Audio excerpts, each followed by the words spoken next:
एक बार एक छोटे से गांव में राज नाम का एक युवक रहता था। वह अपनी अटूट नैतिकता और मजबूत नैतिक मूल्यों के लिए जाने जाते थे। विपरीत परिस्थितियों में भी ईमानदारी और सत्यनिष्ठा के प्रति उनका समर्पण अटूट था। एक दिन पास के शहर का एक अमीर व्यापारी राज के पास आया। व्यापारी ने उसे जंगल के माध्यम से दुर्लभ और मूल्यवान वस्तुओं की एक खेप ले जाने में मदद करने के लिए पर्याप्त धनराशि की पेशकश की।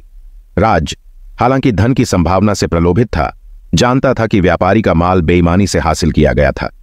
राज ने यह कहते हुए प्रस्ताव अस्वीकार कर दिया, मैं धन के लिए अपनी नैतिकता से समझौता नहीं कर सकता। मैं जो सही है उसे करने में विश्वास करता हूं, भले ही यह कठिन हो।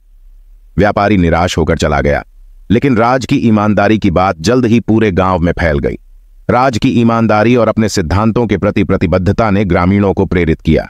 वे अपनी समस्याओं को लेकर उनसे सलाह और मार्गदर्शन लेने के लिए उनके पास आने लगे। एक दिन एक बुजुर्ग महिला आंखों में आंसू लेकर राज के पास पहुंची। वह एक बेईमान व्यापारी द्वारा ठग ली गई थी और उसने अपनी सारी बचत खो दी थी। राज ने उसकी मदद करने का फैसला किया।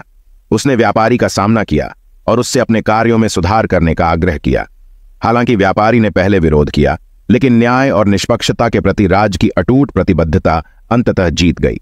समय के साथ एक ईमानदार व्यक्ति के रूप में राज की प्रतिष्ठा बढ़ती गई और उनके नैतिक रुख के कारण गांव एक बेहतर स्थान बन गया। उन्होंने हमेशा ईमानदारी और करुणा के अपने मूल्यों का पालन करते हुए जरूरतमंद लोगों की मदद करना जारी रखा। राज की कहानी एक शाश्वत अनुस्मारक के रूप में कार्य करती है कि सच्ची सफलता भौतिक धन से नहीं मापी जाती है, बल्कि किसी के चरित्र की ताकत और दूसरों के जीवन पर उसके प्रभाव से मापी जाती है।